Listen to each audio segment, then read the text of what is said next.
নমস্কার বন্ধুরা, আবার তোমাদের সামনে চলে এলাম নতুন একটা রেসিপি নিয়ে।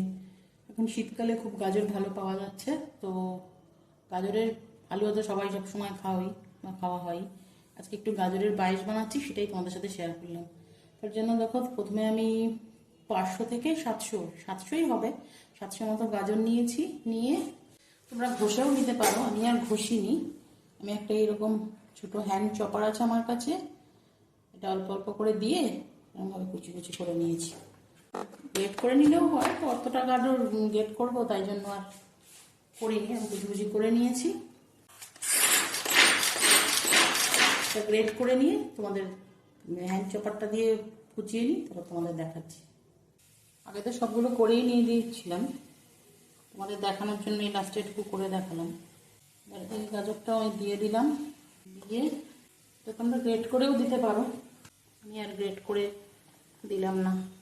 এবার আমি তো তোমাদের বলেইছি যে আমি মিষ্টি আইটেমে 1 চিমটে নুন দিই, আর এক্ষেত্রে একদম 1 চিমটে নুন দিয়ে গাজরটা একটু ঢাকা দিয়ে দেবো। এখন আমি তেল ঘি কিছুই দিইনি, কারণ যেহেতু গাজরটা আমি হ্যান্ড চপারে কুচি কুচি করে নিয়েছি। এবার এটা করলে কী হবে, গাজরটা খুব সফট হয়ে যাবে। পরে দুধ দেবো এর মধ্যে, তখন আর একটু সফট হয়ে যাবে। এই যে সামান্য একটু নুন দিয়ে নাড়াচাড়া করে ঢাকা দিয়ে দেবো গাজরটা সফট হওয়ার জন্য। দেখুন, তেল ঘি কিছুই আমি দিইনি। গ্যাসটা কিন্তু একদম লো করে দিতে হবে, মানে যেহেতু তেল ঘি কিছু দেওয়া নেই, গাজরটা কিন্তু লেগে যাবে। গ্যাসটা একদম লো করে ঢাকা দিয়ে মিনিট 7 মতো রেখে একটা সফট হয়ে গেলে, আর পাশের গ্যাসে আমি 1 লিটার দুধ জাল দিতে বসাচ্ছি। তারপর ঢাকাটা খুলে তোমাদের দেখাচ্ছি। এই দেখো বন্ধুরা, মিনিট 10 ঢাকা দিয়ে রেখেছিলাম, গাজরটা অনেক সফট হয়ে গেছে। ওদিকে পাশের গ্যাসে আমি 1 লিটার দুধ জাল দিতে দিয়েছি, সেটা এখনো হয়নি। আমি একটুক্ষণ গাজরটা ঢাকা দিয়ে রাখবো।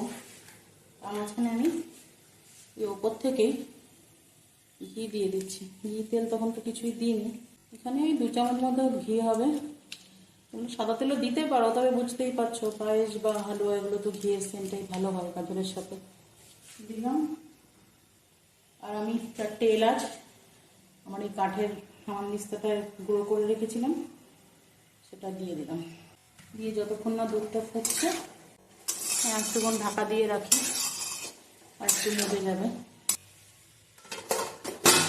আবার খানিকক্ষণ ঢাকা দিয়ে রাখছি, দুধটা ফুটলে দুধ দেওয়ার সময় তোমাদের দেখাচ্ছি। এরকম বন্ধুরা, আরও মিনিট 5 ঢাকা দিয়ে রেখেছিলাম।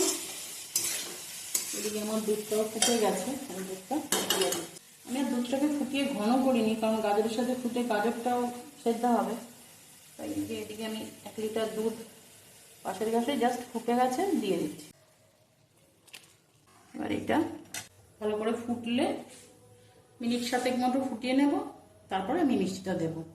মিনিট 5-7 ফুটে নিই, তারপরে তোমাদের মিষ্টিটা দেওয়ার সময় দেখাচ্ছি। এই দেখো, মিডিয়াম ফ্লেমে 7 মিনিট মতো ফুটিয়ে নিয়েছি। এবার আমি এর মধ্যে মিষ্টিটা দেবো, মিষ্টি দিয়েও আবার একটু ফুটবে। এখানে আমি 200 মতো মিষ্টি নিয়েছি, কিন্তু 1 লিটার দুধ। আমি পাশে সবসময় 1 লিটার দুধে 200 মিষ্টির মাপটাই দিই, তাতে ঠিক হয়। আর এখানে আমি মিশ্রি দিচ্ছি। এখন তোমরা বলতে পারো যে শীতকালে গুড় দিলে না কেন, গুড় দিয়ে সব হচ্ছে, কিন্তু আমার পার্সোনালি মত গাজরের সাথে গুড়টা ঠিক যায় না। গাজরের সাথে চিনি বা মিশ্রি, আর আমি চিনি পায়েসে খুব একটা দিই না, একটু জল কাটতে যায়, তাই আমি মিশ্রিটা দিলাম। আর আমি দেবো 4 চামচ মতো গুঁড়ো দুধ, মানে মিল্ক পাউডার, যেটা আমি একটু উষ্ণ জল করে গুলিয়ে রেখেছিলাম, এটা দেবো। এটা দিলে খুব খেতে তো টেস্ট হয়ই, একটু ঘনত্ব ব্যাপারটাও চলে আসে দুধের মধ্যে, জল জল ব্যাপারটা চলে যায়। আমি পায়েসে দিই সবসময়। এবার আবার 5 মিনিট মতো ফুটাবো, তাহলেই পায়েসটা আমার রেডি হয়ে যাবে। কারণ ঠান্ডা হলে একটু ঘন হবে, আর পায়েস একেবারে খুব থকথকে ঘন ভালো লাগে না। এটা এবার ফুটছে, আরও 5 মিনিট ফুটে নিক, তারপরে লাস্টের লুকটা তোমাদের দেখাচ্ছি।